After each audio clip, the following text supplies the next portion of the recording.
Today we'll be comparing a $100 Facebook ad versus a $200,000 Facebook ad, meaning these ads have spent $100 and these ads have spent over $200,000. And today we're going to compare them to see the differences of what makes a good ad versus a bad ad. And also too, today we'll be focusing on image ads specifically for supplements. You guys are in a real good treat. So with that being said, let's dive into the $100 Facebook ad. So this ad right here spent $107. It had a $53 cost per acquisition, just giving relative data to the $200,000 ad or the $185, a little close.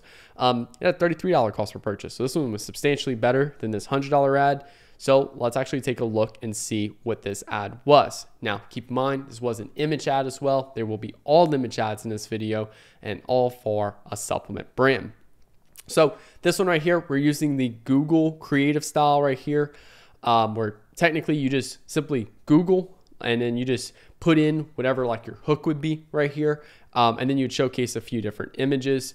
For this one right here, I think there's just too much going on to where it doesn't really completely kind of grab your eye to like narrow it to one specific place. Also too, potentially the hook itself, that just not going after something that people are resonating with, right? And this is a little bit more of a complicated product to talk about. And also we have to jump through a little bit more hoops when talking about this particular product itself. And yeah, I mean, long story short, only spent $107, bad cost per purchase. I think it also just doesn't really provide any like yes, it provides a benefit of basically implying that, hey, if you want this benefit, this is what you're going to want. But it also doesn't really showcase anything. Now, to be fair, again, it's a complicated product because you can't really showcase it, for this particular product. But you will see in the $185,000 ad exactly how we do that. Just a little foreshadowing for what's to come. Now, the $2,000 ad. So we're going to go straight up to a $2,000 instead of a $1,000 like typical. This one right here spent $2,000 with a $40 cost per purchase. So again, still not that 33 at scale, but did get significantly amounts of spend. So let's take a look at that $2,000 ad. Now, first thing with this one right here that strikes me is that there's way too much text in this ad. So if you're going to do a review ad, the best way to do this is by having maybe like 3 or 4 keywords from that review that people want, then put the name and verified customer of your of that person, and then do not add this. Like all of this right here just creates a lot of mess in terms of it's being very difficult to read. And if it's difficult for me to read, what will essentially happen is I'm just going to simply swipe past that. So this is all stuff right here that I would pretty much just remove in that sense right there. And I would focus more on, just having one clear thing from that review that was really shocking. And then I would have like verified customer. And then I would have like maybe a call to action of like, you get moisturized skin below, and then like a shop now kind of like thing right there. So that's what I would do to further improve this creative. But long story short, it didn't resonate with a lot of people because it had way too much text on this image itself. Now we're going to go up to the $18,000 ad. So this one spent $18,000 with a $39 cost per acquisition. So we're seeing the cost per acquisition is definitely going up in terms of, or going down as we spend more. And it's purely because we're finding better creatives in this account. So let's take a look at this one. Designed for sensitive and stressed, basically, you know what, skin. This one's a little bit more specific of the benefit and who this is for. And then also too, we show before and after, and we're starting to get into what I call like analogies and stuff, metaphors and stuff like that. And that can work really well when you're talking about complex products or products that you can't really just be directly advertised with.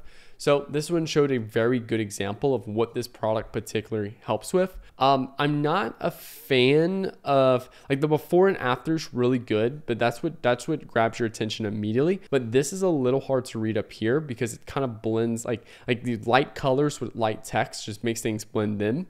One way to improve this would have been doing the same thing we did for the before and after and kind of doing like a box around it, and then making the before and after a little more subtle, because those are the first things that pop up to me right there. Then from there, these things I don't even really see at all.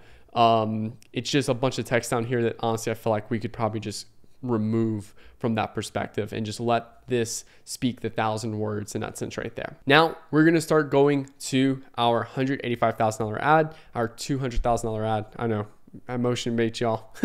I baited y'all in for the $14,000 that we needed to 200K, but this ad drove 5,541 purchases for this particular client with a $33 cost per purchase. And drum roll, boom. This one is exactly what I was talking about in this last ad we removed, where less is more. Let the picture speak 1,000 words. Here we, in the most simplest form, called out something. Then we showed the before, and then we showed the after. Now, typically before and afters aren't allowed on Facebook. I agree. But if you do it in a way, one, where it's not skin, a lot of before and afters are more that get you banned. They're more things like money, doing things where it's like close-ups of particular body parts. Those are the two things that Facebook's really sensitive about. But if you can make a metaphor with it, and like shit like a donut, for example, works really well. And you can do some cool stuff like this. But this is a very straightforward one. We call out what this product does. We showcase before and after, and it's, again, less is more. Like if you look at this example versus this one's a lot more refined. It's a lot more like there's been some thought and intention put behind it, versus this one, it's a little bit more over the place. There's a lot going on. And then if you look at this one right here, way too much text. And then this one's just kind of, to be fair, this one goes after a completely different desire than this one. This one's talking about looking better. This one talks about soothe. This one's talking more about the sensitive and stressed. So there's also different desires we tested with these as well. So also keep that in mind. And we found that the visual importance was the biggest one. And there's some level of degree of just like, hey, looks bad. This one looks a lot better. So, but yeah, these were all ads that we created for this particular client. So if this is something that you would want for us to do for you, click the link below to have Nick Theriot run your ads.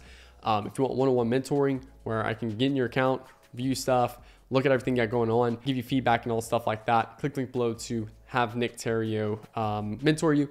And then I have my Facebook ads course where it goes over 100 videos of live demonstrations of creatives and stuff like that. Click the link below to Nick's Facebook ads course. So thank you all so much for watching. Hit that like button, hit that subscribe button for new videos every Monday, Wednesday, and Friday. With that being said, chat with y'all later. Peace.